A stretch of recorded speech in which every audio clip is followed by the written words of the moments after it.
see. Oh, you're live. I am live. How's it going there, Palm Nuts? Can you hear me out there? So if I suddenly disappear, it's because, we got a crappy internet connection here on Salt Spring Island. At least Aloha. at this part of the island, we have a crappy internet connection. Miss T here got the cable guy, internet guy to come and do the internet, and he said it was going to work better, and it actually is crappier than it was before. All right, so she's got a new router / modem coming in the mail. Hopefully it'll be here next week, and maybe that'll fix things up. They said they're going to be putting a new one in, and actually they put an older model in, which was a new one, but it was an out of the package older model. So anyway, hopefully you can see me. Let me know if you're out there, everybody. And cheers and aloha to all of you from Salt Spring Island. Current temperature here is around just about 19 degrees Celsius, low humidity, and it is scattered clouds. It's absolutely a perfect day here on the Southern Gulf Islands. See you later, Miss T. So if you're out there, say hello. Hope your gardens are flourishing. And this is just a reminder that first Friday of every month, I will be doing a live stream, okay? Between 5 and 5:30 p.m. Pacific time. Current time here is 3:42. 3:42 Pacific time. Where did I put my glasses? Are they here? There they are. So, yeah, hope everybody's doing well. I have a few exotic plants coming for our garden next week from the mainland. 2 Wagnerianus palms. We have a Passiflora, and I am trying to get a Schefflera Taiwaniana tree for the garden. So my buddy's looking at one for me right now, and a fellow member of the Palm Society is on the mainland, and he's scoping out a nursery right now that has some, and hopefully he will be bringing one of those over. He's going to be phoning me shortly. He's heading to the nursery right now, and if they have what I want, he will be bringing it over here to Salt Spring Island, and he usually stays here for a day or two, and then he heads over to the Big Island. So yeah, had a good morning here. It's dry. We had a light sprinkle of rain last night, about 2 millimeters, and that helps with the garden. It really does. And I'm looking at the forecast.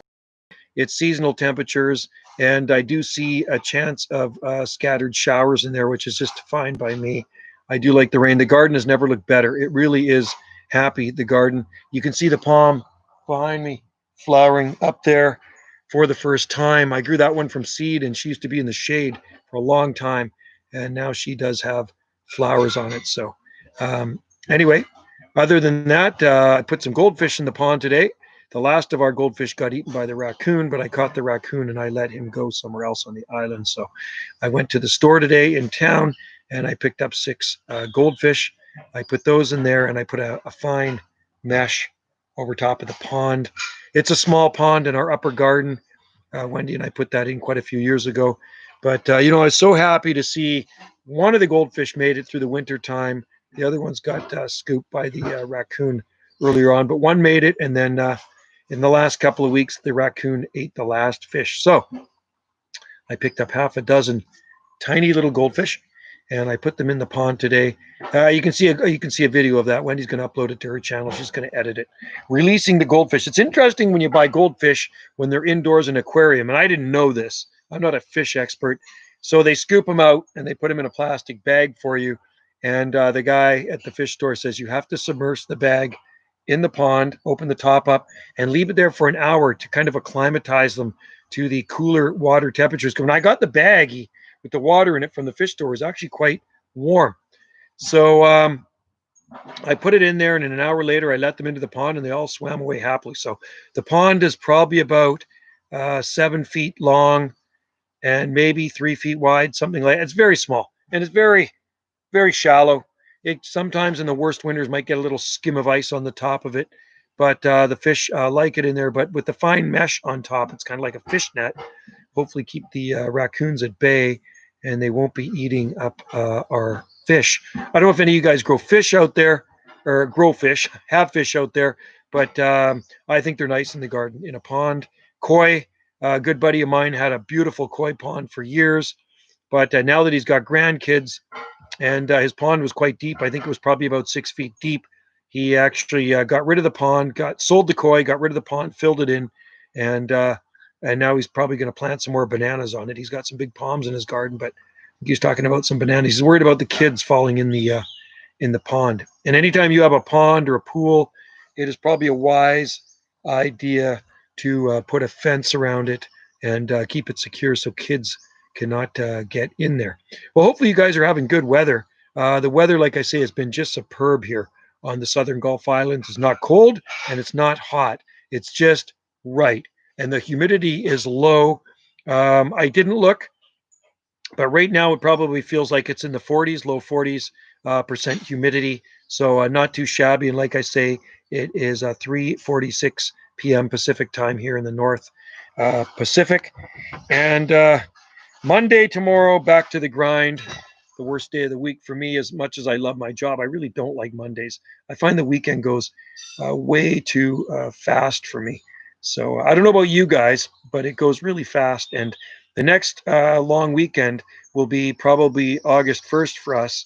And Canada Day falls on a Wednesday this year, which is a real joke because Saturday and Sunday I get off, then I'll work Monday, Tuesday, and I'll get Wednesday off.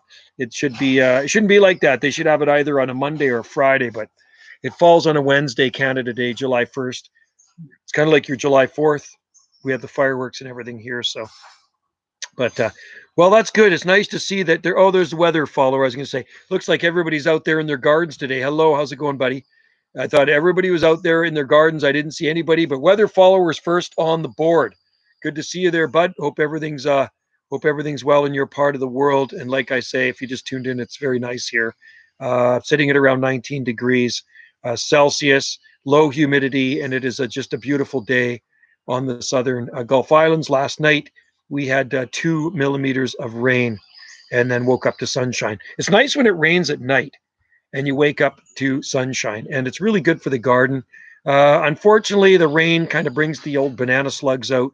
We've got a lot of banana slugs here, the native banana slugs, and they can raise havoc on your vegetable garden, and especially if you grow hostas or any other tender perennials, they love to eat the leaves on them. So I take those and I toss them into the forest. Wendy likes to snip those suckers in half, right? The black ones and the brown ones are the worst slugs. They're the introduced Asian species, and those ones I like to nuke. But the green banana slugs, I don't. I just kind of toss them into the forest. But with the rain, a little bit of rain here and there, it does keep the gardens looking very lush. We got a lot of things blooming in the garden right now. There's a lot of nice rhododendrons. There's sambuca. There is also, we have an abutilon. We have a flowering maple that's got tons of flowers on it, and it absolutely looks spectacular. It's kind of got a purpley mauve flower on it. How are the oleanders doing? We cut them back because they were looking leggy.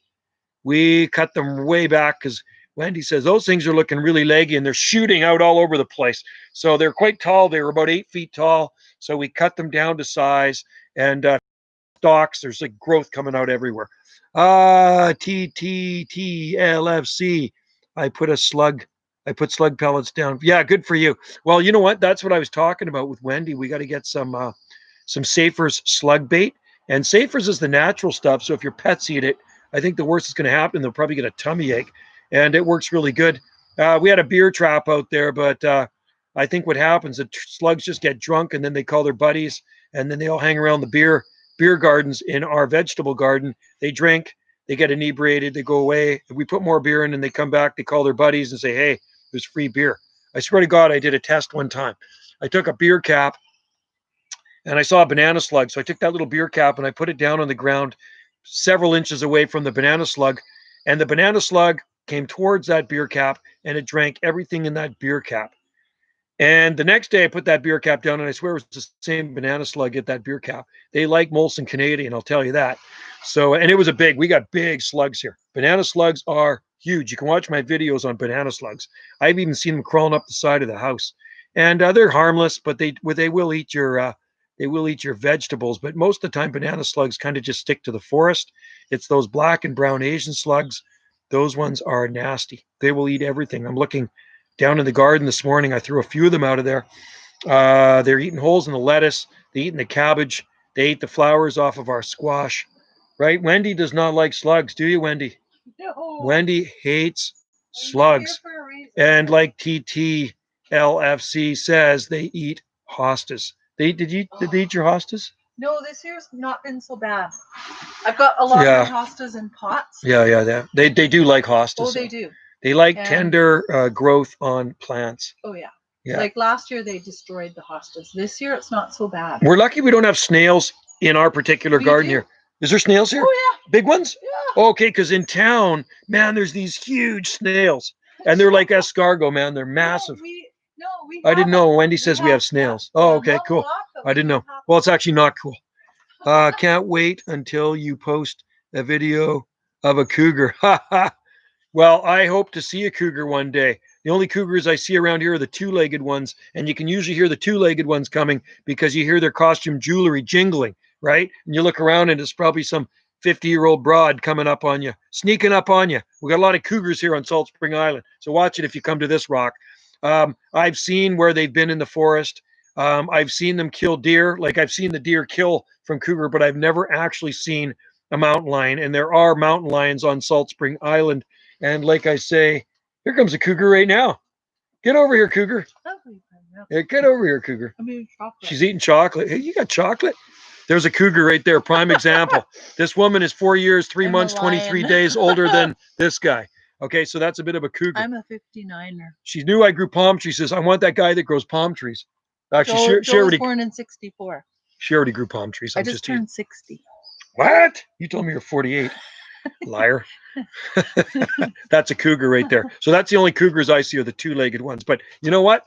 I always carry my camera with me. And if I see a four-legged cougar, I'm going to definitely shoot a video of it. Just like if I see a Bigfoot, we're always got our eyes out for Bigfoot. You got to remember, this is a hot spot for Bigfoot here. Well, you never know. You never know. Oh, you never know. There's a lot of forest on Salt Spring Island. I've been deep in the forest and I've seen. Oh, there's a phone call. This is the guy going to pick me up, the Taiwaniana Cheflera. How goes it? Hey, good. I got it. You got it. Yeah, put him close to your speaker. $60. $60? Yeah, I might be able to get 20% off. Just Adam told me to try and get in and go to the commercial side and South Coast Nursery. Nice.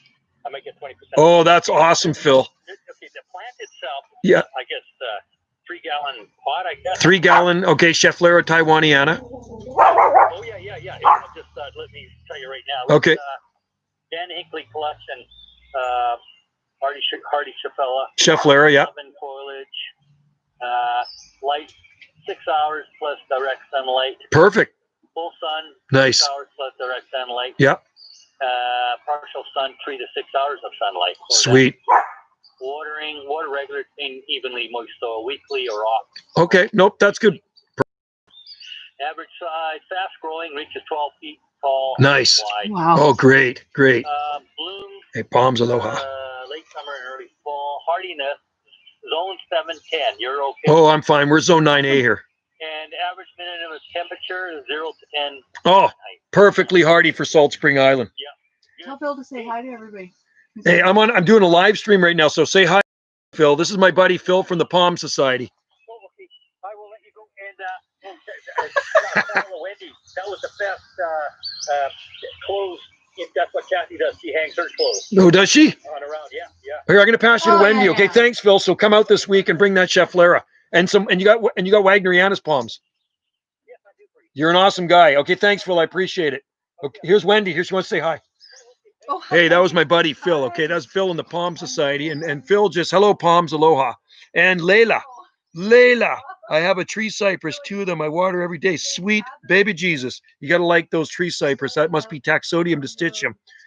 And so that was my buddy Phil on the mainland. He lives in Vancouver, and he picked me up a Cheflera Taiwaniana, 3-gallon size, and he's got me 2 nice Wagneriana's palms and a Passiflora. So he's coming out here in a few days, and he's going to be bringing that stuff for me. So guess what? I've already got the whole dug for the Cheflera, and I'm going to be putting that in. So stay tuned for a video of the Cheflera. We got the perfect spot for it in our garden, and it will do very well here. There's also another one, DeLevii, that they have there, but it cost a lot of money, and I said, scrap that. I don't want to pay $100 for a tiny Cheflera, but this one's going to be a nice size plant, and it should do good.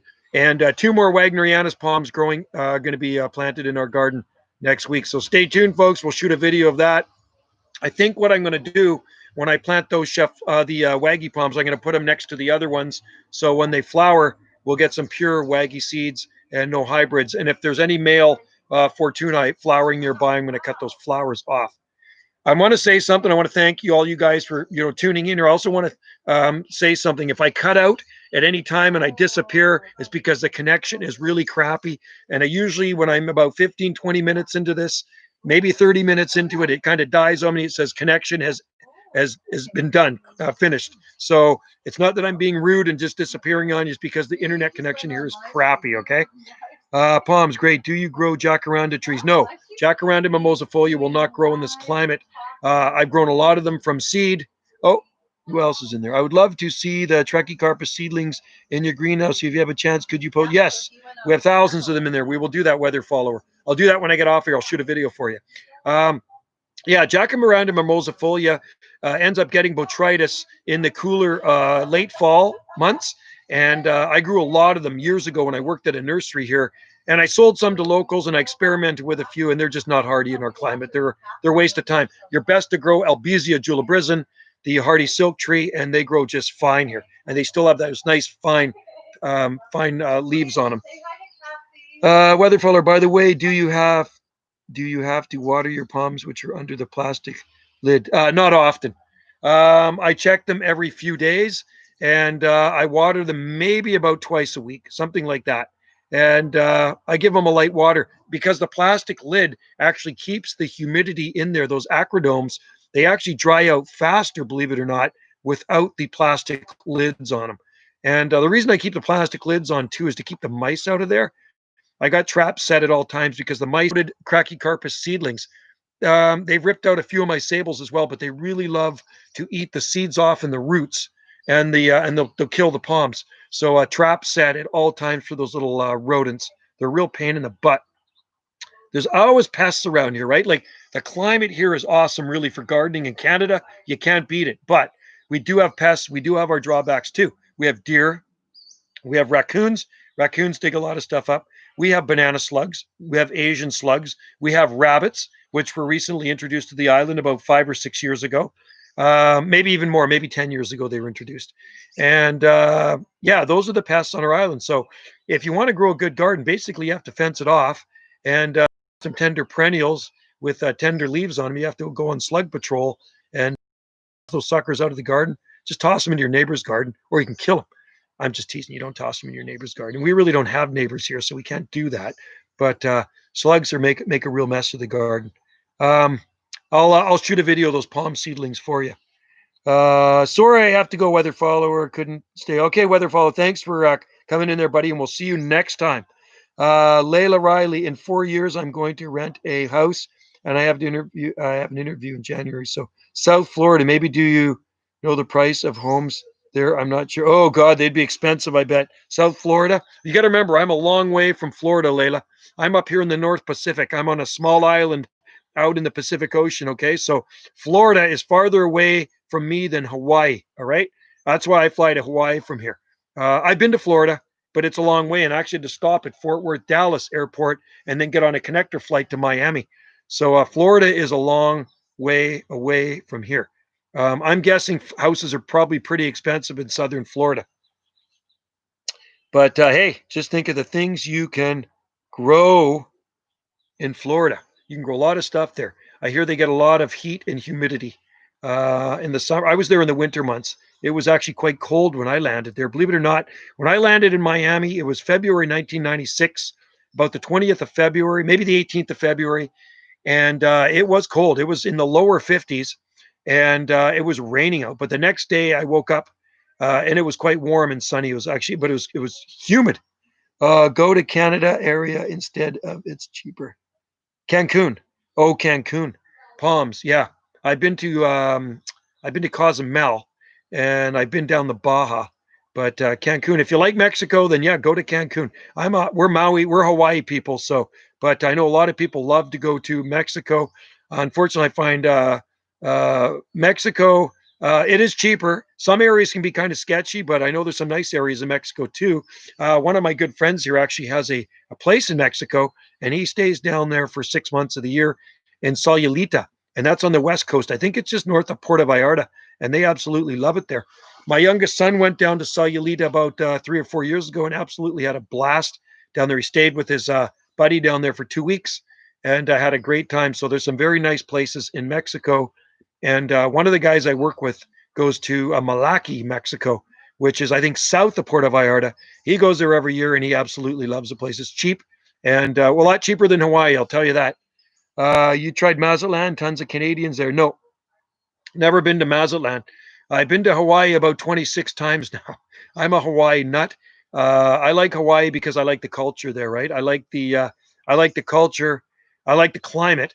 I like the beaches, and I like the fact that it is very safe. And I'm not going to get sick there.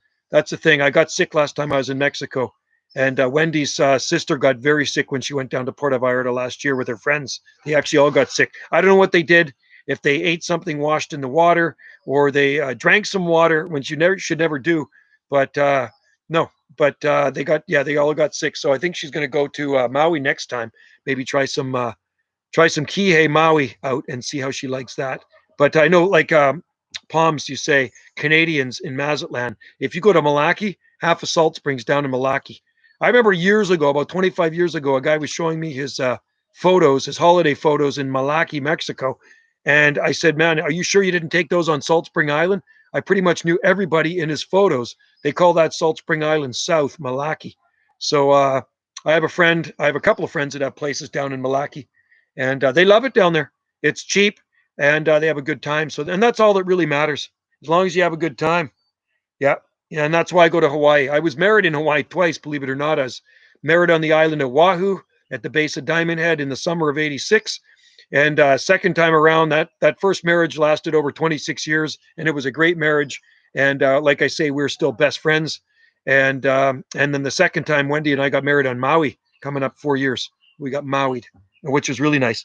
Layla Riley, it's cold here in January, 50 during the day, nighttime, cold, 25, cold, freezing, panhandle of Florida, where yeah, well, the north end of Florida and the Panhandle can get very cold. Matter of fact, they can get well below freezing in the Panhandle. You get into places like Tallahassee. I guess Jacksonville's up there somewhere too. It actually, when I see the weather, and I watch the weather a lot because I'm a weather nut, it can often be colder there than it is this far north. But the difference is your temperatures can also warm up a lot warmer in the winter than it ever does here, right? So on a 50-degree Fahrenheit day in the winter here, it can be 70 or 75 degrees Fahrenheit there. But yes, it can get cold at times. And well, I guess that's why you're going to be moving to southern Florida. I guess you're sick and tired of the cold. And that's the reason I moved to the southern Gulf Islands. I got sick of the winters southeast of Vancouver, right? I lived in zone 7B, or sorry, 8A, 8B for just about 17 years. Before moving there from Richmond, Lulu Island, which was right beside Vancouver.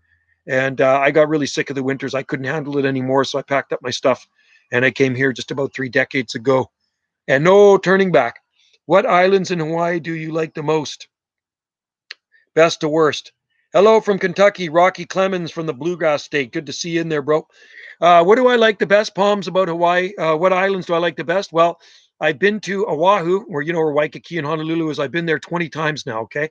I've been to that island 20 times. I've never, ever had a bad experience. It's an absolutely awesome place, especially for the younger generation. Waikiki is a busy, bustling place, 24/7. There's always something to do in Waikiki. The only drawback for me, it's too noisy. You know what I mean? It's busy. It's like Vancouver with coconut palms.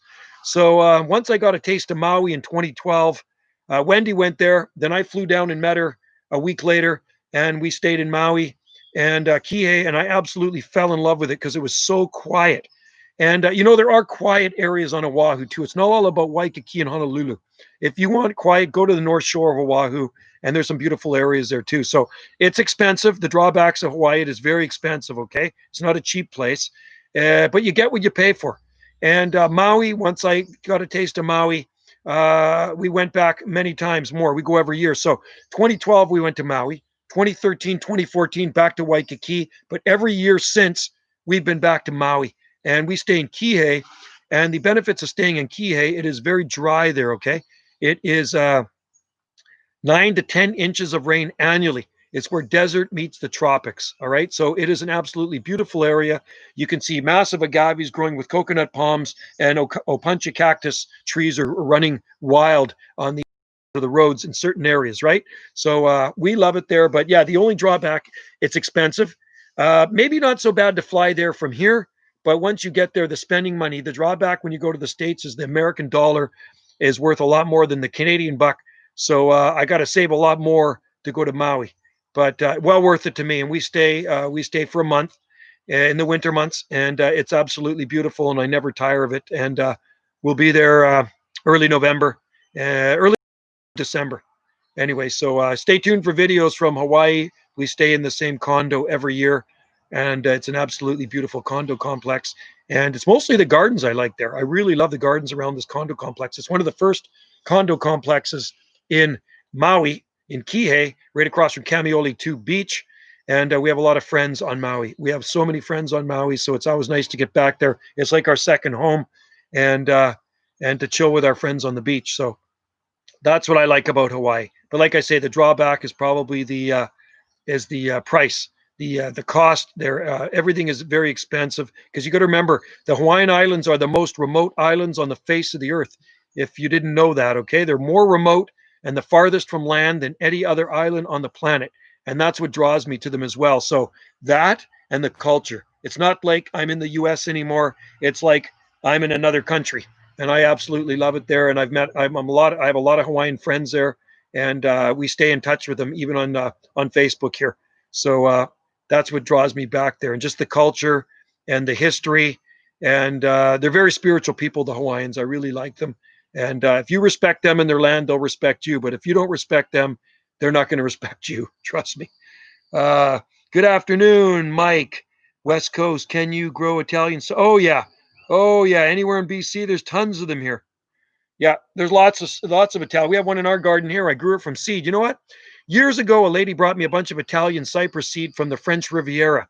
And my bad, I gave most of them all away except for one. So we have one in our garden here. And Wendy had a lot of them at her old place. So Italian cypress are fully hardy on the Pacific coast. Anywhere else inland, you're not going to grow Italian cypress.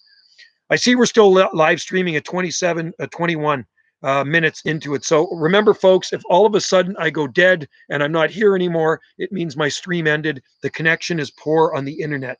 All right, we got a very poor internet connection here. So my apologies. And we're going to live stream next Friday, the first Friday of every month. I will do a live stream between 5 and 5:30 p.m. Pacific time here from the North Pacific. Wow, saw a lot of them in LA. Yeah, no, they're totally hardy here. Italian cypress. Even in our worst winters, you're not going to kill an Italian cypress. I've never even seen them winter damaged here, and they do grow very tall. A lot of people have them in their gardens. You know where there's a lot of them in Maui? There's a lot of Italian cypress on Maui, right near where we stay, and they're tall. They're probably about 50 feet tall, and they're like really narrow, all the way up like that. They're absolutely beautiful, beautiful trees. So you know what? I really should plant a couple more of them. Not so much into conifers, because we have conifers all around us, right? I mean, we're surrounded by conifers. That's the native vegetation here on Salt Spring Island. So, but an Italian cypress is quite different. Ever consider going to Guam? Yes, I have, Palms. I always look at that. I actually have a license plate from Guam sitting on the wall in my man cave, and I've always thought about going to Guam. That is a U.S. territory, and it has always interested me, but it's probably another 6-hour flight. I'm guessing 5 to 6 hours from Hawaii. There's some other island out there too, past Johnson Island. I'm trying to think of the name of it. Not Kiribati. There's some other islands out there in the Bikini Island Atoll. And is it Midway? Maybe it's Midway Island. There's some other islands out there owned by the U.S. that have always interested me too. I've watched YouTube videos of it, so I know where all these places are. I like remote and I like islands, and that's why I live on this island here. And when you're living on an island out in the Pacific Ocean, you have to remember the climate is going to be quite a bit different than way over there on the mainland, because we have the ocean, the Pacific Ocean, to regulate the air temperatures year round. Okay, so there's no extremes here. You're never going to get extremes on Salt Spring Island. 100 degrees temperature would be extremely rare. And I only know what's happened once, and that was a long time ago. Mike, cool. Been to Maui, Hana road trip, amazing. One side of the island was, yeah, absolutely. One side's desert. You go over to the other side, it's jungle and rainforest. Well, I tell you what, Mike, the road to Hana kind of makes me want to toss my cookies. I've been on it a few times over the years, and we've actually done the drive right around Wendy and I, years ago. And the last time I was on the road to Hannah, Wendy was driving. I was a passenger, and it wasn't her driving. It's just the windy road. I felt really queasy when we got to Hannah. And then we drove back that night, and I felt even sicker, man. It was just, oh, and the next day I felt like crap too.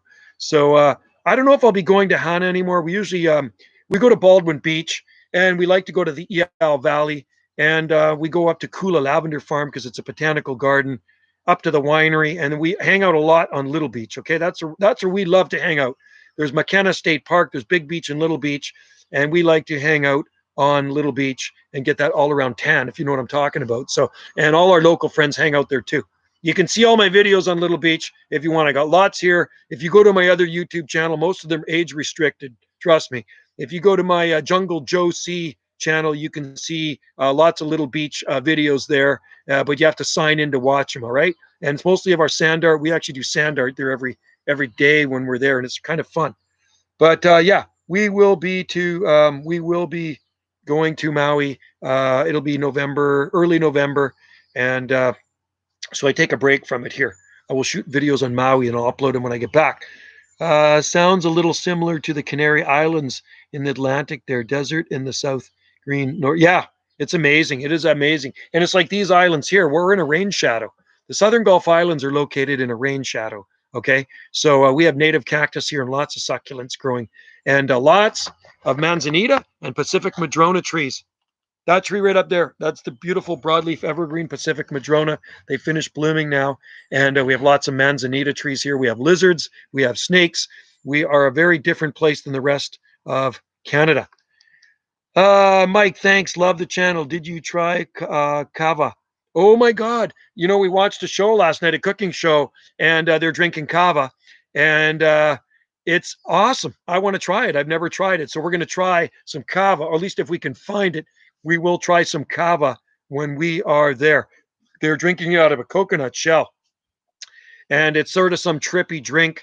And I don't know if it's alcoholic. It's all natural. You kind of stir it up, and then you put it in the coconut shell and you drink it. And then the next guy takes it and drinks it.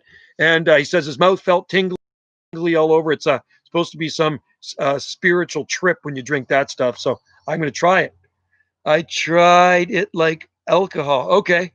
So it is like alcohol. Yeah. Well, we were watching, like I say, a cooking show last night, and one of them, they're redoing restaurants. They went to the big island of Hawaii, and one of the things they did, they went out and hung out with these Hawaiians, and they drank this kava, which was really cool. The effect is very calming, kind of like alcohol. Okay, that's what they said. Yeah, very calming. So where did you get it from? I'm curious. When you're in Hawaii, can you actually buy it in the store, or did you have to find a Hawaiian and did he get it for you? I'm very curious, Palms. Tell me. Give me the dirt, because we have Hawaiian friends on Maui, and I will definitely ask them where I can find some kava, because Wendy and I are definitely want to try some of that stuff. Even though we're not really drinkers, a little beer here and there once in a blue moon, but kava sounds interesting. I ordered it from from a US website. Oh, you can actually order it, eh? So it comes in a bottle. You can probably order it online. Is that right? Did you get lots of it? And do you drink it cold or is it warm? I'm curious. They had it in a big bowl, and they actually had a soup ladle, and they were scooping it like into half coconut shells and like passing it around. Kind of like somebody's passing around a fatty. These guys were passing around the kava. And the one guy, the American guy, says, "Oh man, it was." He felt very calm, and he says, kind of tingly. That's interesting. I'll actually look up kava juice online.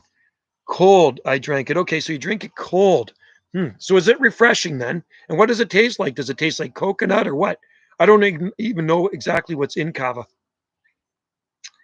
I am shaman sells it. I am shaman. It's very bitter. Oh, is that right, eh? That's interesting. It's bitter. Huh. So you don't drink a lot of it.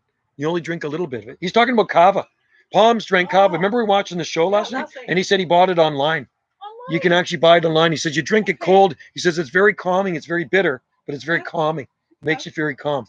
I'm the type of guy that needs kava. Out of a koa bowl. Was it koa? Koa bowl. Oh, sorry. It wasn't coconut. It was koa. Yeah. It looked like a little coconut thing. It was koa. It was a koa wood bowl. Koa bowl. Okay, so I like the kratom. Oh yeah, kratom is they sell that in Indonesia a lot. I had a lot of people trying to sell me that stuff online. Is that kind of like tea? You have a piece of that, please? My wife's just chowing back some chocolate in front of me, and she's going, there we go. No, it's good. Kratom. It's green, and it's kind of like tea. Any types of palms in the Okanagan Valley? I saw cactus and a soyuz, but no palms. No, Mike. Well, no. I was just in Oliver. No, Wendy was just they up have there. them in a nursery there. They're in a nursery. And they're protected. They're protected in the wintertime. You can't grow palms outside there. No. It's too cold. Yeah, people buy them, but they have to protect It's them. desert. Yeah. Excuse me, I had chocolate in my mouth. It's desert, but you got to remember, the winters are a lot colder. Even on the lake there, it's like maybe zone 7A. It's too cold for palm trees. People buy them, they're protected. Yeah, you bring them in the wintertime or box them in. Big pots. Palms. Yes, you can drink it as tea. Kratom. Wendy's aunt lives in Oliver, which is right beside a soyuz. She lives on the lake, doesn't she? Come here, talk to these people. Work with me. Well, I mean, chocolate. Doesn't matter. Yeah, That's my okay. aunt lives there. My uncle. Her aunt and uncle live in a soyuz, or Oliver, which is right by a soyuz. They're in Tuckanut Lake. So tell me, Tuckanut Lake. Tuckanut. So tell me, was it really dry when you were there? Yeah, I went there in October. She went in October, and you said your fingers were like it was cracking. It's so dry. Oh yeah, I was. Yeah, I felt my lips. Lips like, cracking. There's no moisture, right? So I really felt like that. It was a beautiful time to go though, because the leaves were starting to change for fall color. It was beautiful. The vineyards and they have a lot of vineyards there, commercial vineyards. Yeah. You got great wineries in Oliver. Oh, it's yeah. Did you go to the wineries? Yeah, we visited a couple. She never invited me. I was stuck here babysitting the dog. Spirit Ridge, and there's a new one they're building up there. It's huge. I forget the name of it. So we went. It wasn't open yet, but we went and looked at the property. And oh my god, yeah, there's lots of vineyards everywhere. Is that right? Joe would love it. See, here on Salt Spring, we do have vineyards, but we grow a different type of grape than there because it's a different climate. We also have the olive plantation, and we also have a field-grown palms on the south end. So they field grow palms down on the very south end of our island. There's a palm farm, just like people grow Christmas trees. Rows and rows of palm trees. Great wineries, Mike. The scenery reminded me of San Valiant. Oh, cool. So it's kind of like California, rolly hills. Oh, it's dry. Wendy likes it up there. I don't think I could live there. It's too cold in the winter and too hot in the summer for me. I've been into the Okanagan and I was frying from the heat in Kamloops and Paul Lake. And I've been to Vernon and Salmon Arm and all those places, Lillooet, Cache Creek. And it was just way too hot for this dude. I am a coastal guy. I was born and raised here, so I'm used to this climate. And I like to visit those places, but I don't think I could live there, man. If I can't grow one of those, then I can't live there. So I think one of these days I'm going to go visit her aunt with her, and maybe we'll have to bring the dog with us, bring the little 8-pound varmint with us, so I don't have to stay here and babysit it. But Wendy was saying it was so dry, the air, her lips were cracking. And here you always have some humidity in the air here because of the ocean around us, but it's strange that our humidity is actually quite low here, even though we are surrounded by ocean. You figure the humidity would be so high in the summer, but it's not. It's actually very low, which is really nice and makes the climate here very comfortable. And I know a lot of you guys get 35 and 40 degrees Celsius, but some of you guys would probably be freezing today on a day like this. Like right now, it's about 19 degrees Celsius. It's just like, oh, it's perfect. It's not cold and it's not hot. I feel so nice right now. And this is the temperature I like when I'm working. When I go to work, I like temperature like this. It makes it a lot easier. Kinsey Jr., no palms. Time to move. That's why I moved here. I always grew palms, but I grew them on the mainland. But this is a lot easier place to grow certain species of palm trees. So that's why I'm here on Salt Spring Island. So I could improve the palm collection and, have a better exotic garden and not worry about winter kill. I always had so much winter kill living in my last location. It was quite annoying. I expected it. You'd plant a tree fern and it would freeze, even though I protected it. It wasn't good enough. And you get these, days of minus 12 degrees Celsius, and it would fry the living out of the windmill palms. I've seen so many crispy fronds on windmill palms. Never had a damaged palm tree here yet on Salt Spring Island. Been growing them here since 1989. I have never ever had one winter damaged. I can honestly say that. I've had them damaged in the summer or die in the summer, small ones from drought, but not in the winter time. That's the drawback. The summer here, it's dry, the soil. What's the highest zone location in BC? I'm in it. This is it. 9A. We're in northern 9A, Victoria, areas along the west coast of Vancouver Island, and on the mainland parts of Vancouver and the Sunshine Coast is 9A. So we're in it here too. Speaking, and at this end of the island, not the whole island. Salt Spring Island isn't all zone 9A. We have zone 8A, 8B, and 9A. I picked this location for a reason, so that's why I'm here. Time to move. Let's just see. Kinsey. Speaking of 35C, yeah, I would be frying to death in that. Palms, $30 for Livingstone at Jeanette's, 120 include the fronds. That's a good deal. Wow, that's a really good deal. Nice. I got a Livingstone growing over here, and I got a Livingstone in the front garden, a small one up against the house.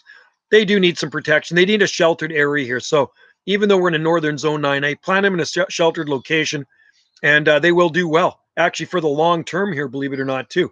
But like I say, sheltered location out in the open, they might get whacked when you get a cold winter, and they're slow to recover. That's the problem. They want the heat units.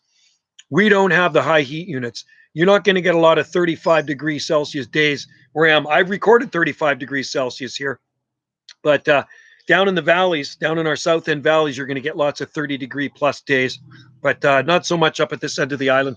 We're too close to the ocean, and the land is just so narrow where we are. Like, we're at the point of the island here. So there's the land, and everything else is ocean. So you got that cooling effect, and you can feel it right now. There's a very slight breeze. I can feel a little bit of the ocean breeze right now. It's quite nice, and often you can smell the ocean, and you can hear the seabirds across the street. And when the big boats go by, the freighters, it sounds like they're right in your freaking bedroom. When you can see that eucalyptus, it was been blooming for a long time. You see that eucalyptus there. You can see the flowers on it. There's a big, that's a eucalyptus tree, folks, and it's just covered in blooms, buzzing with bees. It's absolutely gorgeous. And every morning I go out there. It sounds like little engine running. There's so many bees buzzing around that eucalyptus. Anyway, folks, looks like I'm still hanging in there. The live stream continues. I haven't faded out yet. I'm waiting for it to say bad connection, and that's when I have to end the stream. Okay, so if that happens, I want to thank each and every one of you for being in there and joining in this live stream. And remember, next Friday, first Friday of every month, between 5 and 5:30 p.m. Pacific time, I will be doing a live stream. And maybe I'll get the computer down in the other garden, down in the lower garden like I did the other day. So you got a little bit of a different background. I know you're probably getting sick of this background, eh? There you go. I know it's palmy, so I had to do it. I wish I could take the computer down into the nursery. That would be kind of fun, and have it set up there and do a live stream, but there's no internet connection. It's a long way away from here. And I'm just happy this has been working for so long right now. I'm just waiting for this thing to crap out. But everybody's doing well in there, I hope, and hope your gardens are flourishing. Palm, Southern 9B, borderline 10A in the Mexican mountains. Cold snaps at night is in the winter, making us not grow coconuts. Yeah, but Royals will grow there. Well, Royals, wow, that's awesome. So you can grow Royals, which means Royal palms are slightly hardier than Cocos nucifera. Very interesting. Mike, one video a while ago, you had bright blue ground cover in front of a couple of houses. Blue ground cover in front of houses. So was it? Oh! I wonder if it was the California lilac, or was it in town? Was I videotaping California lilac in town, or was it something in our garden? Mike, give me the dirt, and I'll try to find out what it was. Oh, your Palms is 1,900 meters above sea level in Mexico. Okay, we're about 150 feet above sea level here. Our garden's up here, and it slopes down. It all slopes away, so all the frost drains away from our exotic garden. So all the cold air goes down into a deep ravine. Yeah, 1,900 meters. That is high. Wow. 1 meter is 3.3 feet. So you're way up there. You know what? You'd be able to grow Trachycarpus fortunei. You should also be growing Chamaedorea radicalis, and you could grow Chamaedorea microspadex and some of the other ones too. Probably in town, Mike. I'm guessing that was probably California lilac. Ceanothus, the low-growing one. There's many different types of Ceanothus. It's one of the most commonly used shrubs and ground covers here on the Gulf Islands because it's very drought tolerant. and you don't have to water it in the summertime, right? So it gets blue flowers on it, and a lot of people here like to call it bee bush because it gets swarming with bees. So that's ceanothus or California lilac. We have some beautiful ones here on our property as well. We got a beautiful one at the end of our farthest driveway, and we put that in there maybe 5 years ago as a tiny little plant, and it's just massive now. It's just an absolutely gorgeous plant, and you know what? They buzz like bees, like these eucalyptus trees. I'm listening to the bees right now. The microphone's not that good on this, but it's unbelievable. I'm hearing out of my right ear lots of bumblebees and honeybees on that eucalyptus. So the person that has the beehive around here is going to get some good honey. Eucalyptus honey is amazing. I don't know if you've ever tried it. It is really, really good stuff. And it does have that eucalyptus flavor to it. Palms, I plan to bring some seedlings even further up into the mountains, 2,300, where they're, oh, wow. That is awesome. You should do that. Some trackies. Well, you know what? Can you get trachea seed there? Are there trachea seed there? Be neat to send you some. Be neat to send you some of my Salt Spring Island trachycarpus seed, and you could try them in the mountains there. You email me sometime, bananajoe@telus.net, and I would send you some to try out in those mountains of Mexico. I've sent my palms to Mexico, but not for the mountains of Mexico. It'd be interesting experiment. I've always wanted to plant some up in our mountains too. So next time I head up into our mountains, I'm going to scatter some seed around up there. Our highest mountain here is over 2,300 feet, and they're all in the south end, the biggest mountains. Nope, no local seed here. Okay, so you drop me an email, or if you're in the palm group, people who love palm trees and exotic plants on Facebook, you can private message me there, and I can get your coordinates and I can send you some seed. Eucalyptus video 2 weeks ago, Mike said. Yeah, I do shoot a lot of eucalyptus videos. Which one was it? Was it the eucalyptus nitens? I just uploaded one the other day of eucalyptus nitens growing in town. Big eucalyptus niten, big trunk on it. It's a shining gum. And I shot a video of it because the growth on it, the spring growth is very red. Very beautiful, very beautiful tree. And oh, okay, the eucalyptus video might be mine you're talking about. Palms would be amazing. I hope you I have you on Facebook. Okay, yeah, PM me. Blue ground cover. Yeah, that is the Mike, that is California lilac. That was Ceanothus Joyce Collier, and that's a more tender variety. I've never even seen that one growing on the mainland. You know, there's some stuff we grow here that they can't grow on the mainland because the winters are just that much colder and it will kill them. Kind of like the mountain gum eucalyptus. They'll survive for so many years over there and then they'll get killed by a cold snap. And here they grow mature. They're massive. You see them on the other side of the house? See those trees? Right there? Right there. Those are 100-foot tall eucalyptus trees. Those are mountain gum. Eucalyptus dollarimpleana. Blue ground cover. Yeah, Mike. Yeah, that would be Joyce Collier, Joyce, and the second word is Coulter. Joyce Collier, Ceanothus. You can look that up, and I know they're less hardy than the Thyslophoros, the Victoria, and some of the other ones. There's, I think, about 50 species of Ceanothus, and there are some deciduous ones that are actually quite cold hardy, but nobody really seems to grow those here. The ones they grow here are the evergreen ones.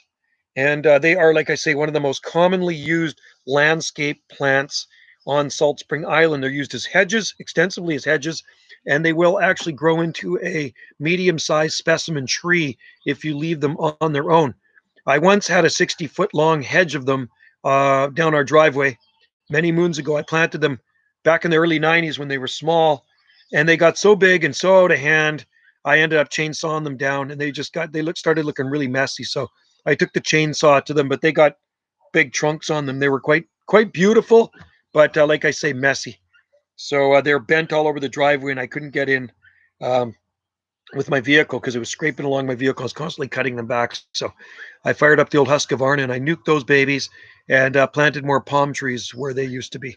And the palm trees don't take up a lot of room. So Ceanothus, you got to have room for them, and you need full sun. And unfortunately, when I planted them, some of the trees that I planted around them were small.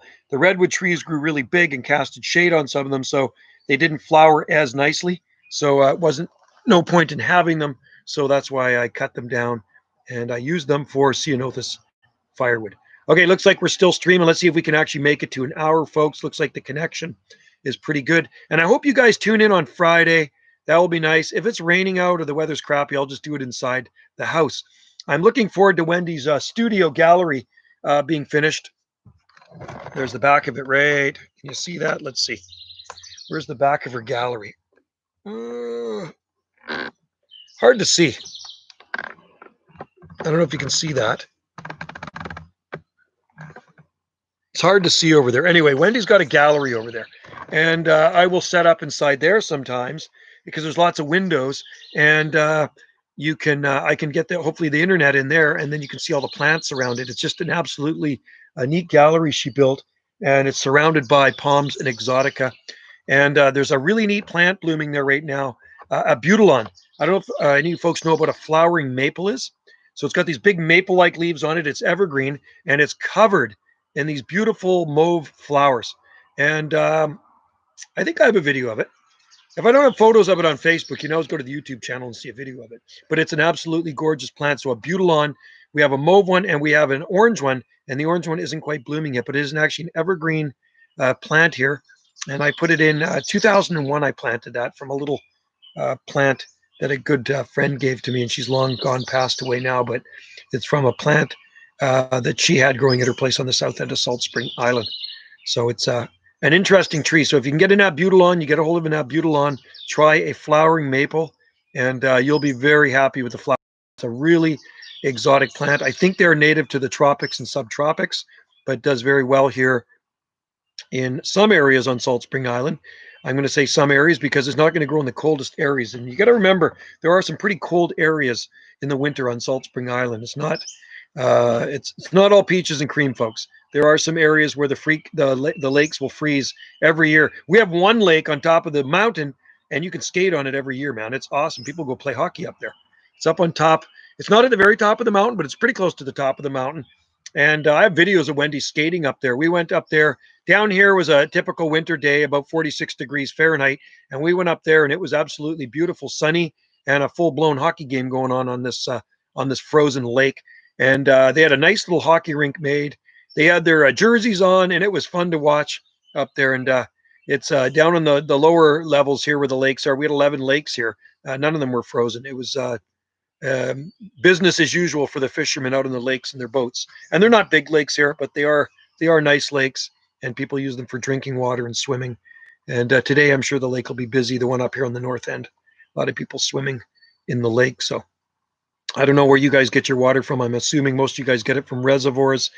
Here we have to really conserve water in the dry months because we are in a well. Okay, so our garden, that's how we water it. It is a well, a 200-foot deep well, and I always be very, very cautious in the summer months not to waste water. And we have a B&B here as well, so we always have signs up.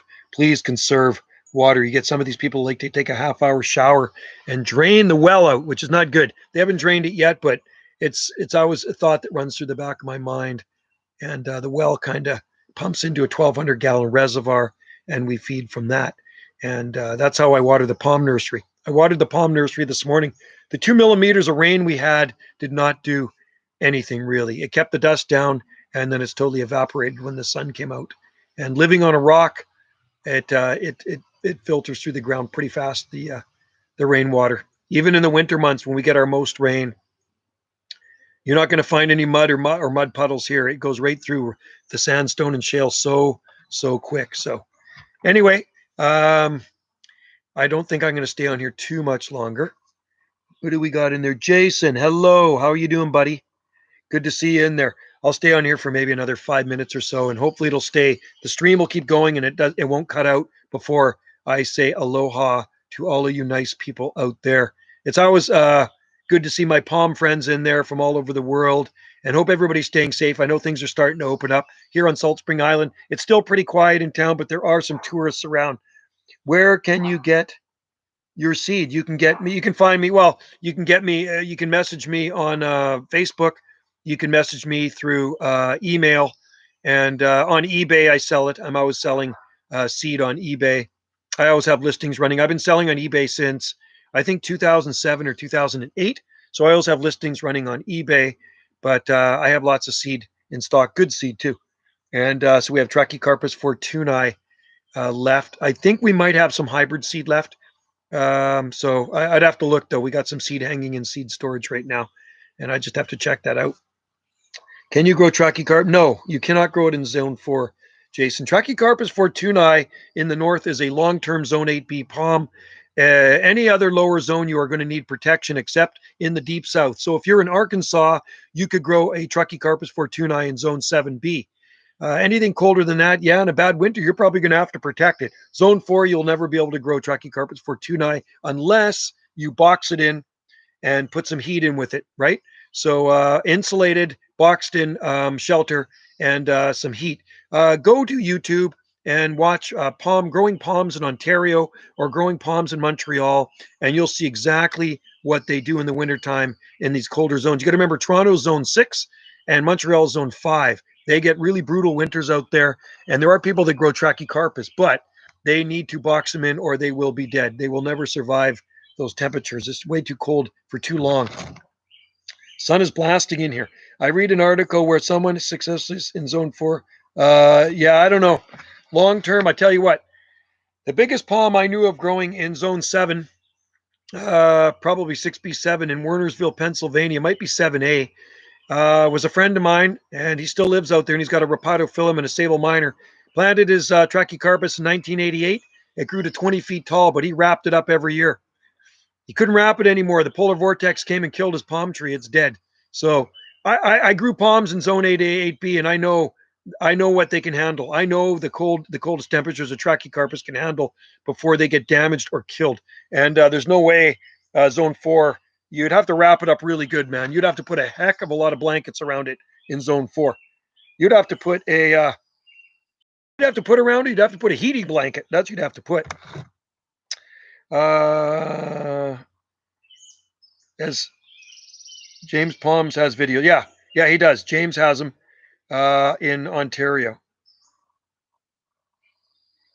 Ether, can you say subscribe? I don't know what that means. This message held for review. It looks like might be spam. Might be a spammer in there, a troll. Yeah, James grows them. And the only problem when you're growing palms in a cold climate like that, have you seen some of the palm trees on our coast that are 30 feet tall? What do you do, man? What do you do with a Trachycarpus fortunei that's 30 feet tall or 20 feet tall? How do you protect something like that? As it grows, it gets a lot more difficult. And then there's that risk of where you can't protect it anymore and you actually have to watch it freeze to death. It's actually a sad day, kind of like Tom Kelly in St. Louis, Missouri.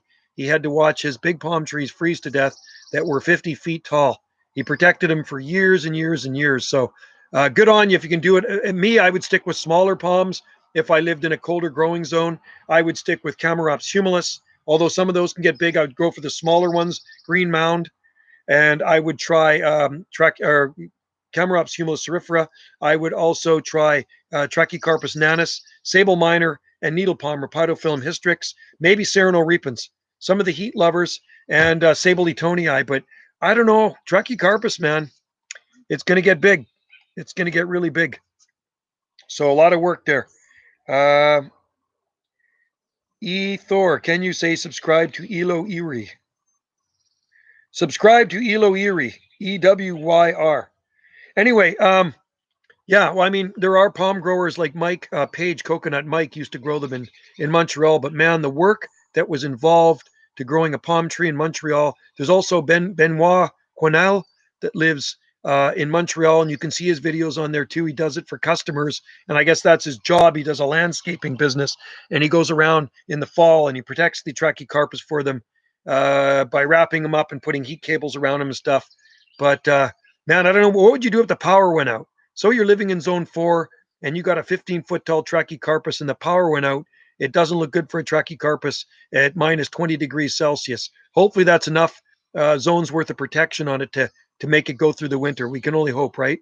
There's a big one growing in Halifax, and they boxed it in and they put heat with it, but obviously wasn't enough heat. My friend Michelle posted a picture of it a week or two ago, and it looked pretty beat up, unfortunately. Jason, do Trachycarpus fortunei have an antifreeze compound in the leaves? I'll tell you what Trachycarpus don't like is cold winds combined with, they don't like extreme cold combined with wind. Okay. And I can tell you this from experience, it will totally desiccate the leaves. So maybe to a point they might have built-in antifreeze, but once temperatures get too cold, you get down to 10 degrees Fahrenheit and it starts persisting, your leaves are going to get fried. You know what I mean? Unless the palm is really, really old, you get like a palm tree that's been in the ground for 25, 30 years, and you get down to 10 degrees Fahrenheit and it lasts a few days, you might get superficial frost burn. But these younger ones that people are bringing in and importing from Florida and California, you're going to get fried leaves on them. I remember one winter, it was February 1989, early 89. I was in Zone 8A, 8B. Temperature dropped down to 10 degrees Fahrenheit. There was 40 to 60K winds blowing, and it completely freeze dried the leaves. As I watched, they started freezing in front of me and drying up, and they turned crispy brown. They defoliated all my palm trees that were in the wind. It was pretty sad, actually. Where is Halifax? Halifax is on the east coast of Canada. That's on the far east coast. So I'm on the west coast of Canada in the southern Gulf Islands, and Halifax is on the very other coast. It's 4 time zones east of here. It's a long, long way away from where I live. Okay, that's on the Atlantic Ocean, and I'm on the Pacific Ocean. Halifax, I believe, is the capital of Nova Scotia. Okay. A lot of provinces in Canada, and Nova Scotia is a province in the East Coast, and Halifax is a big city in Nova Scotia. And I guess they wanted to kind of be like British Columbia, Vancouver, where we grow a lot of palm trees. So they figured, let's grow a palm tree and try it out in Halifax. Well, it's a completely different climate in Halifax. It's Zone 6B, and where they grow the palm trees in Vancouver is more like a 9A. You know what I mean? So it's a completely different ball game. So they protected it. And you can see the photo and the video she shot, and she posted it on People Who Love Palm Trees and Exotic Plants on Facebook, my group. And it's interesting. It did make it, but it doesn't look good. So it's got some recovery time to put some fronds on, thank God. But it's got a few straggly looking fronds sticking out the top. It took a beating. It really did. And let's just see. I'm reading here, and the sun's right in my eyes. Can Trachycarpus survive minus 30 for? No. Nope. No. Can Trachycarpus survive minus 30 for some period, and does it snow? Well, no, it won't. It will not survive minus 30 degrees. I don't care what anybody says. Minus 30 degrees, I'd love to see somebody show me a Trachycarpus fortunei that survives minus 30 degrees Celsius. I would love to see it. I've never seen it. I think the coldest temperature I've ever heard of them surviving is minus 4 degrees, minus 4 degrees Fahrenheit. I think that's minus 23 degrees Celsius or something like that for a brief period, completely defoliated and then returning. And I don't even know if that was in a northern climate. It might have been in the south somewhere. But no, they are rated as Zone 8B palm. They actually rate them down to 10 degrees Fahrenheit, believe it or not, minus 12 degrees Celsius. The longer the freeze, the more detrimental it is to the plant. All right. So minus 30, that's even pretty cold for Rhapidophyllum hystrix, right? The coldest temperature I've heard of Rhapidophyllum hystrix surviving is minus 29 degrees Celsius. And that was for a short duration. So look it up, guys. And if you find anything, a Trachycarpus to survive that cold, post it on my group. I'd love to see it or shoot a video of it. I don't think they would ever survive that. Not an arborescent palm. Let's see. Celsius, yeah. Any palms on the island further north? Oh, God, yeah. Mike, there's palms. There's palms way far north of Parksville. There's palms in Haida Gwaii. There's palms hundreds and hundreds of miles north of here. There's palms in Campbell River. I've seen palm trees up in Campbell River. And Campbell River's at 50, are they 50 or 51 degrees north latitude? Might be 50 degrees north latitude. Yeah, I think it's 50. Vancouver's 49. Our islands are 48. Parksville's 49, and then you get up higher, it's 50. Campbell River, there's quite a few palm trees, and there's palm trees all up the west coast of Vancouver Island, even the northern end, but there's palm trees on Haida Gwaii too. And I knew of palm trees growing in Sitka, Alaska. They were there for at least 20 years before they finally petered out. They were Trachycarpus palms. J.D. Rowell planted them up against a building, Palm Society member, and they lasted a long time. And they did survive Sitka. Sitka is probably like Zone 8A, something like that. And you got to remember, it's a lot milder in Alaska than you think it is, especially the Panhandle. I'm talking the Panhandle. I've been up there a few times. There's king-size rhododendrons, and there's a lot of the same native flora that actually grows here. and the southern Gulf Islands. And yeah, beautiful. I got videos of Alaska. I shot some videos up there. The rhodos were absolutely massive. And I should have actually brought some palm seed up with me and chucked it around. I would say in southern coastal panhandle of Alaska, Trachycarpus could survive up against a building somewhere in a sheltered area. Where in Alaska? What's the southern tip of the panhandle? I think it's Ketchikan, isn't it? Is it Juneau or Ketchikan? And Sitka, Alaska. Sitka, Alaska is an island much farther north, and there was palms growing up there for years. And they were actually featured in HPI. More than once they were featured in HPI. And they were Trachycarpus fortunei. And like I say, one of the Palm Society guys planted them up there. So Sitka, Alaska is a little milder than most people think. And look up Haida Gwaii. Look up the islands of Haida Gwaii. So those are the islands north of Vancouver Island. They're hundreds of miles north of here. And they're big islands. There's 2 islands, South Moresby, and I forget the other one. But there are palms growing in Haida Gwaii. Haida Gwaii doesn't get that cold in the winter. Never gets super hot in the summer, but it never gets that cold either. And they surf out there on the west coast of Haida Gwaii, and they get a lot of rain. And there's massive, massive trees up there in the rainforest. So yeah, palm trees will grow there. A couple of people stayed here from Haida Gwaii, and I made sure to send them back with lots of palm trees and lots of palm seed. So we know for sure there's palm trees growing in Haida Gwaii, and you could probably find some videos of it if you look hard enough. But I told him to get back with me about those palm trees. That was 2 years ago. He never did, but I don't have my doubts they're going to survive up there, no problem in Haida Gwaii. It's Zone 8B. It's not a problem. Tron Doll, Mr. K. Ketchikan. Yeah, that would be the southern point then. Jason Gillis, would those plastic small greenhouse protect Trachycarpus seedlings from humidity in the winter? Well, no, they're actually going to get more humid in the wintertime. The little plastic green. Are you talking about the seedlings? Would those plastic small greenhouse protect Trachycarpus seedlings from? No, they stay. No, they actually stay more humid in the summertime. But yeah, you know what? In the wintertime, they would actually protect it from humidity. Maybe it'd be a less drier because it's cooler. But when I water in there, and in the sun, and like on a day like this, it's really hot in the greenhouse. When I water in there, the humidity is very high. So they could possibly drip with humidity, especially when I water the tray and then I put the aquadome on it. The moisture is going to go up and hit those domes. They're just low domes, and then it's going to drip down. But winter time, I don't water. It's pretty rare that I ever water in the greenhouse. It can go months and months without a watering. So yeah, it would keep them drier for sure. How do you spell island? How do you spell that island? Haida Gwaii? Haida. Haida. Haida. Haida. Is that right? Haida? Yeah, Haida. Haida Gwaii. Gwaii. Haida Gwaii. It used to be the Queen Charlotte Islands, and then they changed it several years ago to Haida Gwaii, but it was formerly known as the Queen Charlotte Islands. Okay, and it's they're quite a ways off the mainland, off northern British Columbia. Could someone write the island he talked about? Here, I'll write it down right here. Let's write it down right here.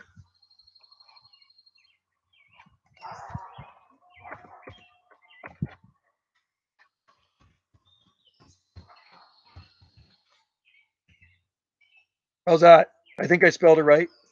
Haida Gwaii. Haida Gwaii. I think that's how you spell it. If you Google it, it'll show up for you. But anyway, you can look at the rainfall. You can look at the temperatures. You can see videos of it there too. But I sent the guy back with a large amount of my palm seedlings, one of the guys, and a bunch of my palm seed, like probably about 150, 200 palm seeds. And I says, plant these up in Haida Gwaii. And that was a couple of years ago. He's a carver, a native carver that was down here doing a workshop on our island. So hopefully some Salt Spring Island palms are thriving up there. Thanks. I found it right on. Yeah. Yeah. Beautiful up there. Wendy's son's been up there a couple times. And my uncle used to live up there back in the 1970s. He was a logger up there. So it rains a lot up there. Probably rains a little bit too much for me. That's why I live here on the Gulf Islands. It's and that's why a lot of people move here to the Southern Gulf Islands, because our climate is definitely drier in the spring and summer and fall, and we get the rain in the winter months. So we get a lot of sunshine here, and we get a lot of dry days. It's not rainy as everybody perceives in the East, right? Most people in the East think that's all it does is rain here on the coast of BC. Well, if you live in Tofino on the west coast of Vancouver Island, yeah, that's the case. It does rain a lot over there. But once you get into the inner south coast, into the rain shadow, Victoria, Sydney, the southern Gulf Islands, it does not rain a lot. Same with the Sunshine Coast. We get minimal rain here, about 30 to 35 inches annually, which isn't that bad. How long do trachycarpus fortunae seeds remain viable? I've germinated seeds, Jason, that were over a year old. I don't recommend keeping them that long, but over a year old. I was at a friend's place. He had these old seeds laying around. I says, how long have those been sitting there? He says, oh, I've had those there for over a year. So they could have been a year and a couple of months. And he says, you want them? I says, let's take them and experiment. And most of them actually germinated. But I tried them, I like the fresher seeds better. When I'm shipping seeds to people, I like to send them fresh seed. But yeah, they did germinate. Palms. What else? Will trachycarpus survive long term without protect? No, they won't. Palms. No, they need to be protected. The only place palm trees will survive long term in Canada is here along the Pacific coast. There's nowhere else in Canada you can grow palm trees without winter protection. That's the way it is, man. I'm sorry to tell anybody that lives back there. It's people are just getting into palms. They will not. That's the truth. And sometimes the truth hurts, okay? So when somebody from Ontario visits Vancouver and sees streets lined in palm trees and they want to go back in Ontario and mimic that, it's not going to work, okay? You're going to have to box them all in and put heat with them. As you get farther away from the Pacific Ocean, the weather starts to change in winter and it gets considerably colder. Look at my zone map. I got a video here on my YouTube channel, The Growing Zones of British Columbia. You look it up and watch my video, and I explain in detail the growing zones, and you can see how drastically they change once you get inland from the Pacific Ocean. So areas of Vancouver, 9A, 8B, 9A, and then you get out in the Fraser Valley, Zone 8A, 8B, then you go a little bit farther, 7B, and then once you get a little farther, then you're 7A, and then once you get into the mountains, and it can be into Zone 2, Zone 3. It's crazy. How far inland can you grow them? Who posted that palm tree in Halifax? Michael Morris. That would have been my friend Michelle. And if you scroll far enough down on People Who Love Palm Tree site on People Who Love Palm Trees and Exotic Plants on Facebook, you can find it. I'll tell her to post another pic and update. How far inland can you grow them? I've seen palms growing as far inland as Chilliwack, but they need protection in the wintertime or in a very sheltered spot. So Chilliwack is about Zone 7B, 8A in places. There's some big ones growing in Abbotsford. I got a friend in Abbotsford that actually grows them, and they've been there for about, I'm going to say close to 30 years now. And very impressive, but they are locally grown palms, and there's not a lot of them out there. When you're driving out in the Fraser Valley, put it this way, the farther you drive inland from the ocean, the less palms you're going to see, and the less broadleaf evergreens you'll see. So it starts to diminish at a certain point, and then bang, you don't see any more palms. And that just tells me something about the winters out there. I know about the winters. I lived out there. It gets a lot colder in the wintertime than it does on the immediate coast. Yeah, Michael, it was my friend Mike Raincouver. I'm not sure what the annual rainfall is in Vancouver, but it is definitely more than Salt Spring Island. Okay, so our annual rainfall here is 30 to 35 inches. Okay, I'm thinking Vancouver probably gets about 50 to 55 inches of rain annually. So they probably get about 20 more inches of rain than us here on Salt Spring Island, which is a big difference. So it can be like this here right now. And I can see clouds in the distance, thick clouds way off in the distance. It could be raining in Vancouver right now, or it could be just cloud cover, right? That's the way it works. And that's why we are living in the rain shadow here of the Southern Gulf Islands. The outer Gulf Islands to the east of us are even drier than Salt Spring Island. If you go to Galliano, North Pender, South Pender, Maine, and Saturna, and Prevost, they get less rain. And like I say, Saturna can get as little as 18 inches annually. 18 inches of rain. And that's just right next door to us here. That's southeast of us, right up against the U.S. San Juan Islands. So a lot less rain than here on Salt Spring Island. That sun is blasting in here. That's when you know it's time to drive back. Yeah. Well, that's why I moved here, folks. I lived in southwest corner of Langley for nearly 17 years, and I grew palm trees out there. Yes, we had an exotic garden, but it was a lot trickier growing them there than here. I do have friends out in Langley now that have a lot. Now you go into Langley, you see a lot more palm trees. So honestly, I think the climate must have warmed up a degree or two, because when you get into Langley and Cloverdale, there are quite a few palm trees. I was about 6 miles east of the Semiahmoo Bay Peninsula, so the ocean. I was about 6 miles inland. Here, I'm about 900 feet or so from the ocean. We're very close to the ocean here, and less than a mile away on the other side of the of our property here. It's very, very close on either side. But yeah, I had to move. I had to move here to grow palms better. That's the only reason I moved to Salt Spring Island, so I could have a better exotic garden. Out here looking like an older Johnny Sins. Out here looking like an older Johnny Sins. Yeah, Johnny Sins. Who is Johnny Sins? Johnny Sins. Is he a badass? Is Johnny Sins a badass? Is he kind of like Bill Goldberg? Johnny Sins. Yeah, so you can watch my videos on palms growing near Vancouver. I think that's what I titled them. But those palms the videos I title Palms Growing Near Vancouver are actually out in the Fraser Valley, about 25, 30 miles southeast of Vancouver. And there are some big palms in my buddy's garden. He's the one that's bringing me the Schefflera in a few days, and he's bringing me 2 nice Wagnerianus palms for our garden. And I believe he's bringing us a Passiflora passion vine too. Longtime friend and Palm Society member. Does it get to -10 in their native habitat? Snow there's in Japan, etc. Yep, I think it probably does. Not often. I think in the native habitat of Trachycarpus palms, I bet you once in a while it could probably get down to close to -10 in China, where they are native to. I don't think Trachycarpus fortuna is native to Japan, are they? I think Wagnerianus are. I think Wagnerianus palms are probably from Japan, but fortunae I think come from China. But -10 isn't too bad for a Trachycarpus fortunae that's established. I've never seen such cold temperatures here on Salt Spring. Coldest I've seen here, you can convert that into Celsius, is about 18 degrees Fahrenheit. Okay, so I guess that's probably about -7.7 degrees Fahrenheit, maybe -8. I don't know. You do an online conversion and you can figure it out. And it's cold. It's definitely was cold enough to kill one of our big tender eucalyptus trees. So it can get cold here at times. It's just a reminder that we do live in the Great White North. You got to remember, folks, we are far from the tropics here. We're not anywhere near the tropics. We can grow some tropical-looking plants. You see the palms behind me, and all our garden looks, sort of subtropical-like, but it is far from tropical. Okay, we are in a northern zone 9A, and it's a Mediterranean type climate here on Salt Spring Island and the Gulf Islands. Palms. Chinensis is native to southern Japan and, of course, China. Oh, so it is native to southern Japan. So what part of southern Japan? There's many islands in Japan. There's Okinawa, there's Kyushu, Shikoku, there's Honshu, and Hokkaido. What island in Japan would it be native to southern Honshu? Or I know Libostona chinensis grows in Kyushu. The last guy I worked with, my last boss for 15 years or so, was from Kyushu. And there's lots of palm trees on the island of Kyushu, and I think Livistona might even grow there native. But I did not know Trachycarpus fortunae grew native to Japan. But I did know, and I've read about it, I'm sure, in one of my palm books, encyclopedias, that Trachycarpus wagnerianus can be found native in Japan. Southern Japan.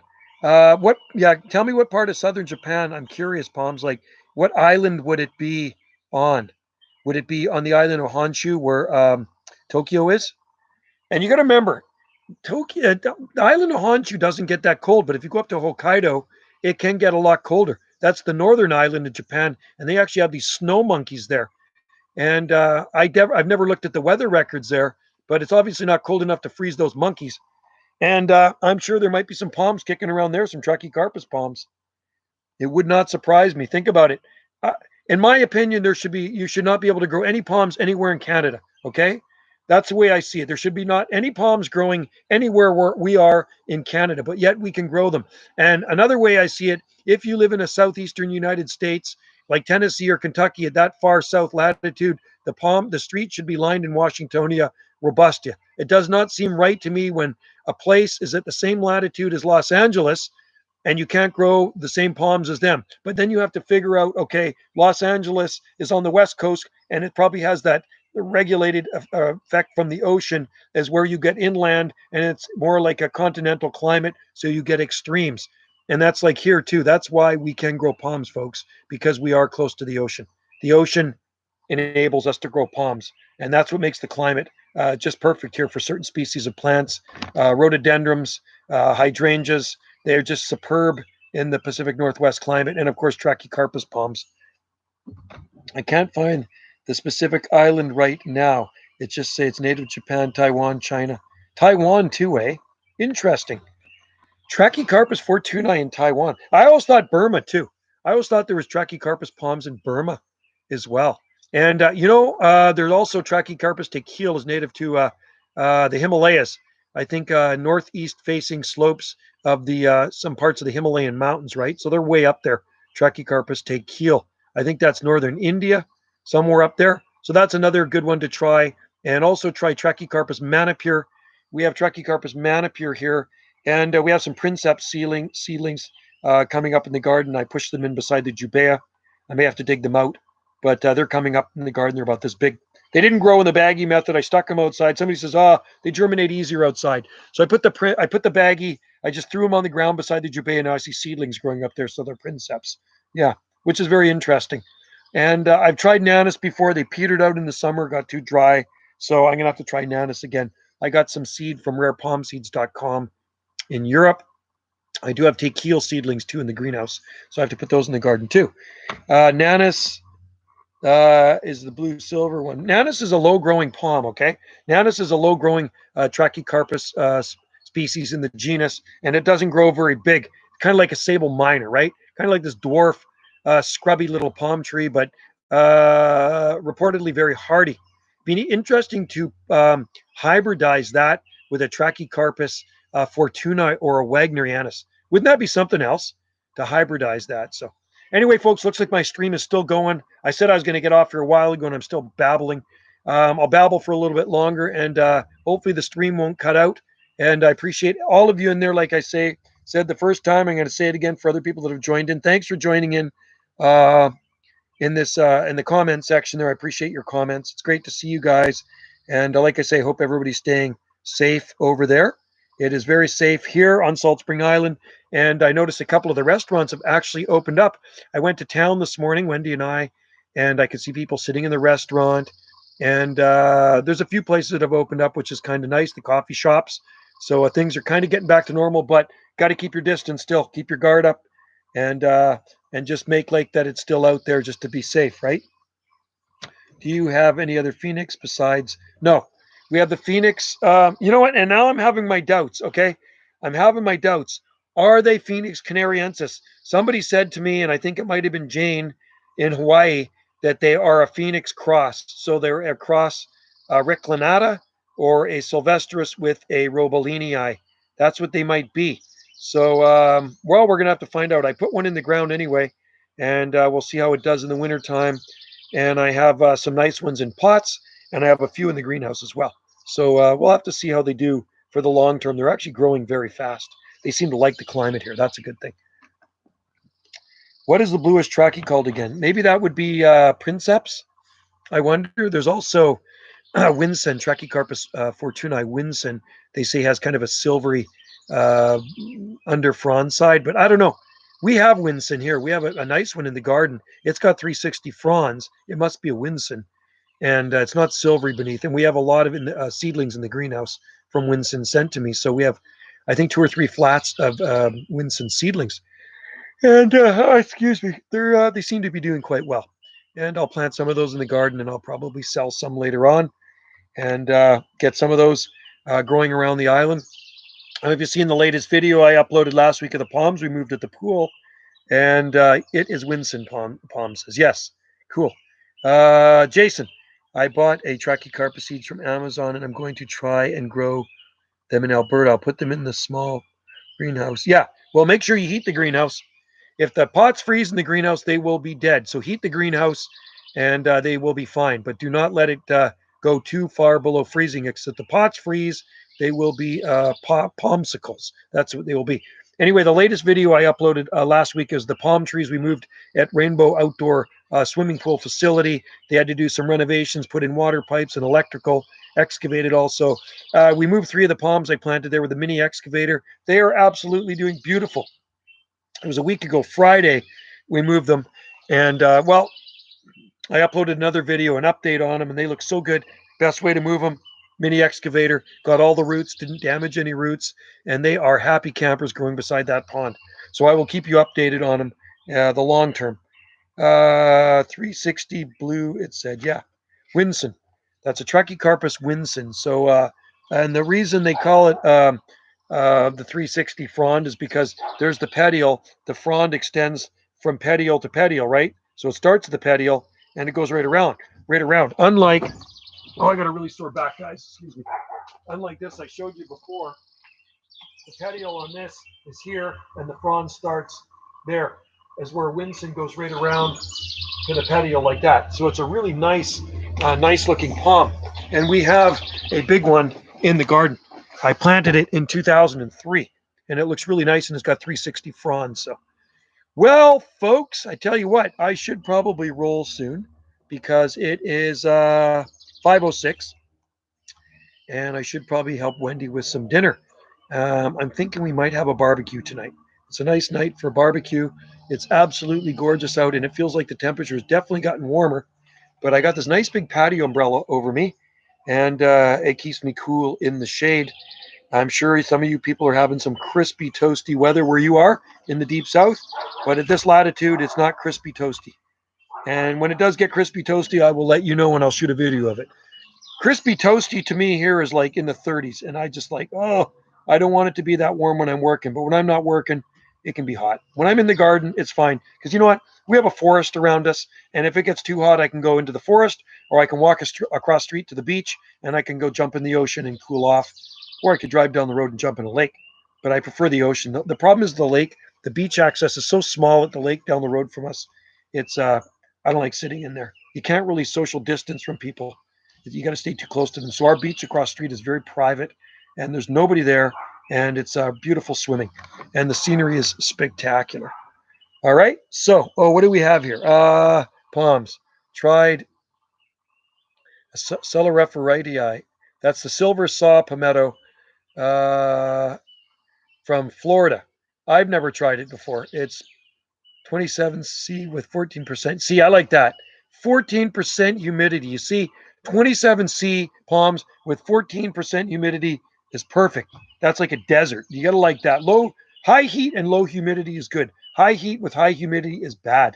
And I hear that from people that have moved here from the east. They say, you want to sweat to death, move in the east. You know what I mean? I can't handle that, but I know some people, they're like it. I don't know how you can like that. It's absolutely draining, and feeling wet and sticky is not a good thing.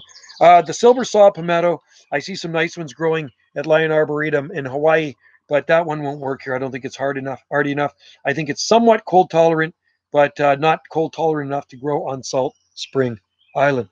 And yes, it is borderline desert. Oh yeah, that's desert. I wonder what your annual rainfall is. So our true desert in British Columbia here, you get up into Osoyoos and Oliver. I think they're about 10 inches of rain annually, something like that.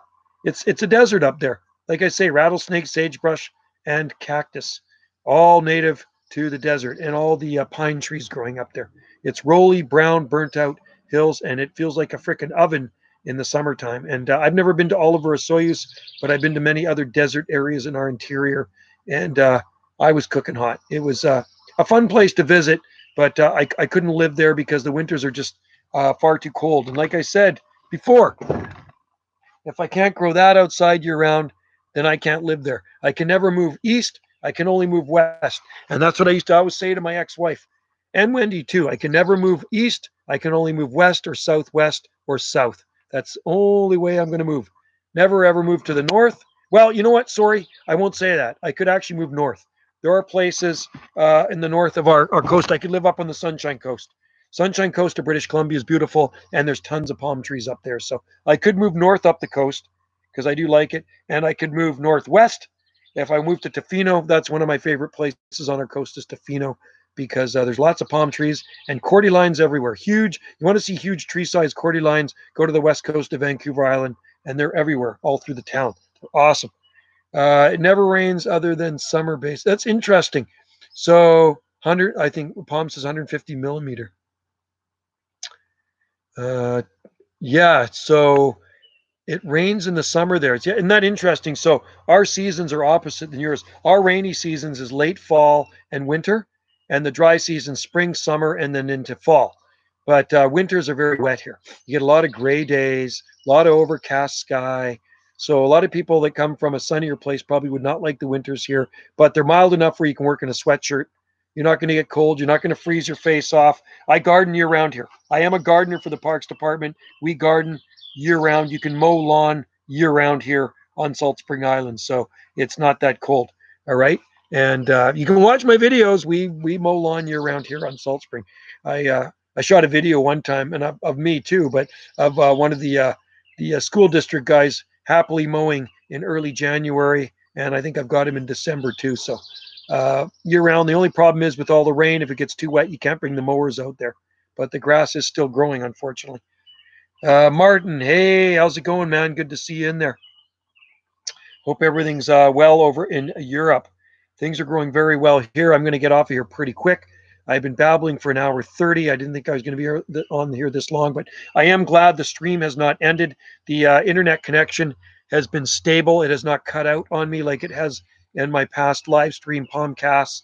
And like I say, you guys tune in next Friday, and we can chat about palms. Next Friday, June, the first Friday in June, between 5 and 5:30 p.m. Pacific time. You tune in to this live stream, and we can talk palms and exotica. Ever considered a mowing channel? I got lots of videos on mowing, and I do actually have 3 YouTube channels. I think 4 might spoil the broth. I think that's maybe too many YouTube channels. And Wendy's got a YouTube channel too. So sometimes I actually shoot videos for her, as you've seen her channel, Gulf Island Rock. And so that maybe is kind of my half-fourth channel with her. We're kind of in it together because her thumbnail is actually of her and I, but it is her channel. She started the channel, but the odd time I will shoot a video for her. But I could do a few more mowing videos. I do have lots of mowing videos. If you put in mowing, you're going to see my videos on mowing. It's fine here, Martin. A lot of warm weather. My plants are still getting used to it. Yeah, nice. Yeah, I bet you it's beautiful over there.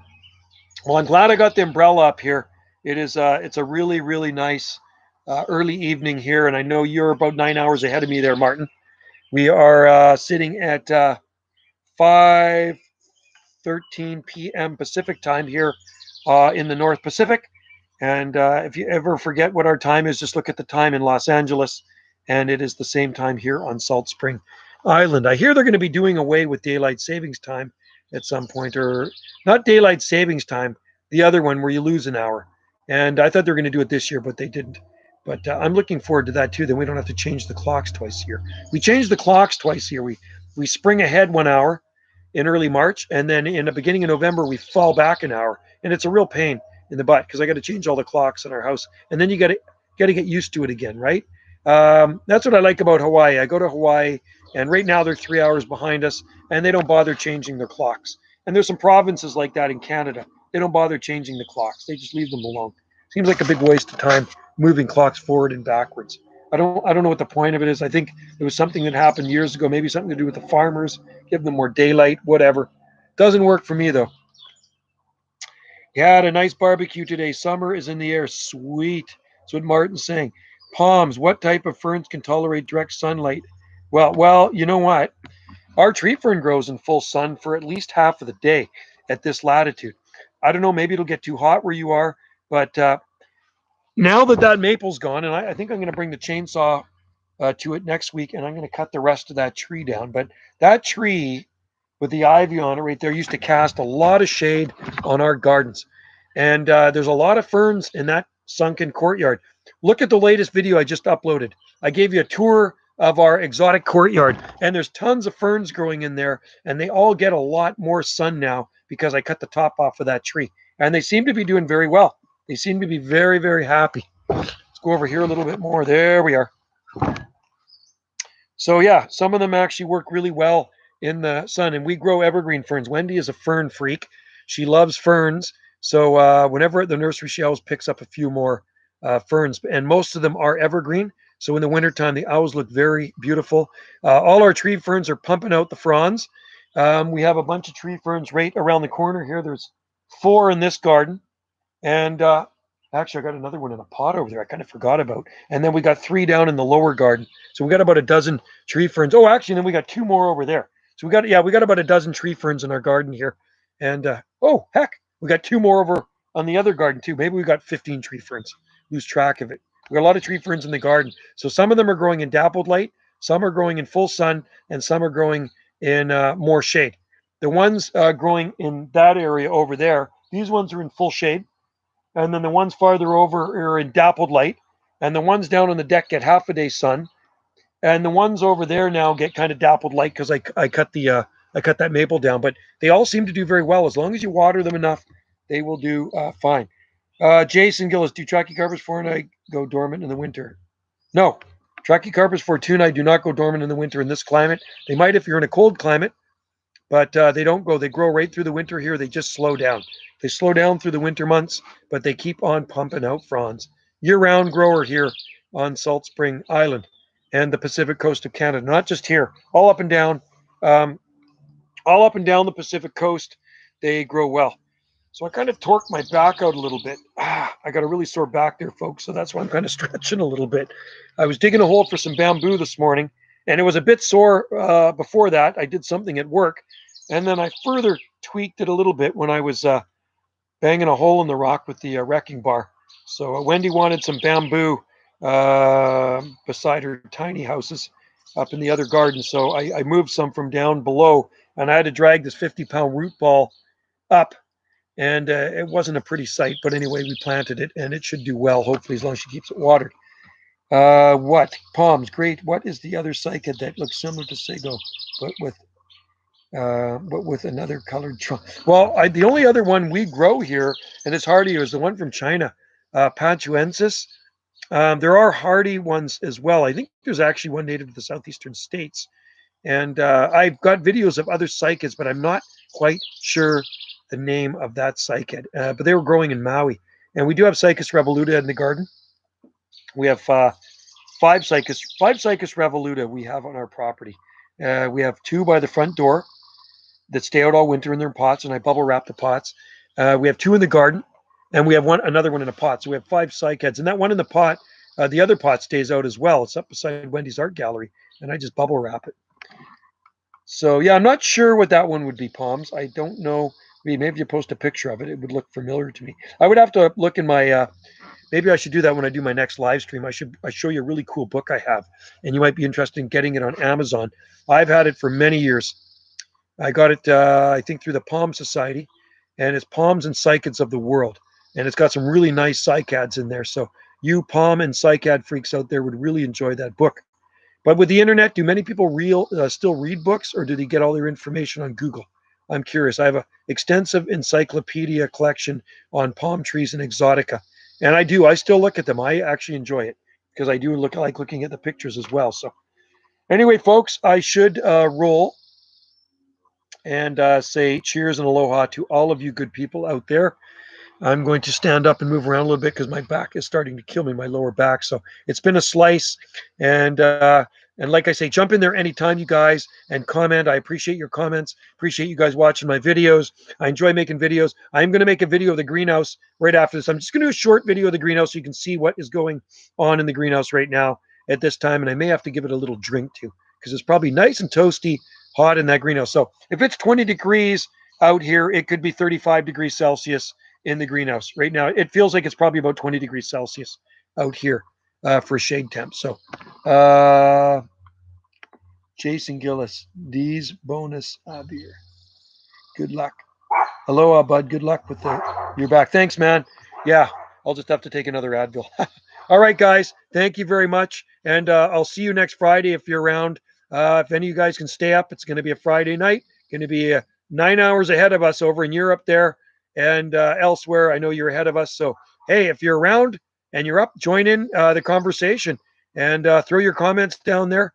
and I love seeing your comments, and I love seeing you guys in there. So take care. Cheers and aloha from Salt Spring Island, and we will see you next Friday, first Friday in June. All right, take care. Hang loose, folks.